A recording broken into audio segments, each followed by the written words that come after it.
स्वागत है। धर्मराज युधिष्ठिर कहने लगे कि हे भगवान, आश्विन शुक्ल एकादशी का क्या नाम है? अब आप कृपा करके इसकी विधि तथा फल कहिए। भगवान श्री कृष्ण कहने लगे कि हे युधिष्ठिर, पापों का नाश करने वाली इस एकादशी का नाम पापांकुशा एकादशी है। हे राजन, इस दिन मनुष्य को विधि पूर्वक भगवान विष्णु की पूजा करनी चाहिए। यह एकादशी मनुष्य को मनवांछित फल देकर स्वर्ग को प्राप्त कराने वाली है। मनुष्य को बहुत दिनों तक कठोर तपस्या से जो फल मिलता है, वह फल भगवान गरुड़ध्वज को नमस्कार करने से प्राप्त हो जाता है। जो मनुष्य अज्ञानवश अनेक पाप करते हैं परंतु हरि को नमस्कार करते हैं, वे नरक में नहीं जाते। विष्णु के नाम के कीर्तन मात्र से संसार के सब तीर्थों के पुण्य का फल मिल जाता है। जो मनुष्य धनुषधारी भगवान विष्णु की शरण में जाते हैं, उन्हें कभी भी यम यातना भोगनी नहीं पड़ती।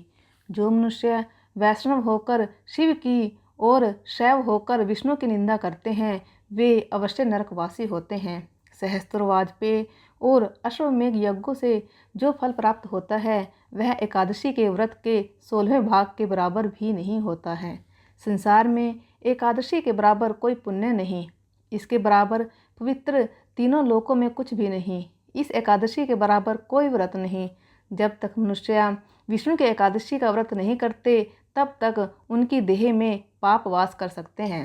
हे राजेंद्र, यह एकादशी स्वर्ग, मोक्ष, आरोग्यता, सुंदर स्त्री तथा अन्न और धन की देने वाली है। एकादशी के व्रत के बराबर गंगा, गया, काशी, कुरुक्षेत्र और पुष्कर भी पुण्यवान नहीं है। हरिवासर तथा एकादशी का व्रत करने और जागरण करने से सहज ही में मनुष्य विष्णु पद को प्राप्त होता है। हे युधिष्ठिर, इस व्रत के करने वाले 10 पीढ़ी मातृपक्ष, 10 पीढ़ी पितृपक्ष, 10 पीढ़ी स्त्री पक्ष तथा 10 पीढ़ी मित्र पक्ष का उद्धार कर देते हैं। वे दिव्य देह धारण कर चतुर्भुज रूप हो, पीताम्बर पहने और हाथ में माला लेकर गरुड़ पर चढ़कर विष्णु लोक को जाते हैं। हे निरुपोत्तम, बाल्यावस्था, युवावस्था और वृद्धावस्था में इस व्रत को करने से पापी मनुष्य भी दुर्गति को प्राप्त न होकर सदगति को प्राप्त होता है। आश्विन मास की शुक्ल पक्ष की इस पापांकुशा एकादशी का व्रत जो मनुष्य करते हैं, वे अंत समय में हरिलोक को प्राप्त होते हैं तथा समस्त पापों से मुक्त हो जाते हैं। सोना, तिल, भूमि, गौ, अन्न, जल, छत्री तथा ज्योति दान करने से मनुष्य यमराज को नहीं देखता। जो मनुष्य किसी प्रकार के पुण्य कर्म किए बिना जीवन के दिन व्यतीत करता है, वह लोहार की भट्टी की तरह सांस लेता हुआ निर्जीव के समान ही है। निर्धन मनुष्यों को भी अपनी शक्ति के अनुसार दान करना चाहिए तथा धन वालों को सरोवर, बाग, मकान आदि बनवाकर दान करना चाहिए। ऐसे मनुष्यों को यम का द्वार नहीं देखना पड़ता तथा संसार में दीर्घायु होकर धनाज्ञा, कुलीन और रोग रहित रहते हैं। भगवान श्री कृष्ण ने कहा, हे राजन, जो आपने मुझसे पूछा वह सब मैंने आपको बतलाया। अब मैं आपको एकादशी व्रत कथा सुनाता हूँ। प्राचीन समय में विंध्य पर्वत पर क्रोधन नामक एक बहेलिया रहता था। वह बड़ा क्रूर था। उसका सारा जीवन हिंसा, लूटपाट, मद्यपान और गलत संगति पाप कर्मों में बीता। जब उसका अंतिम समय आया, तब यमराज के दूत बहेलिये को लेने आए और यमदूत ने बहेलिये से कहा कि कल तुम्हारे जीवन का अंतिम दिन है, हम तुम्हें कल लेने आएंगे।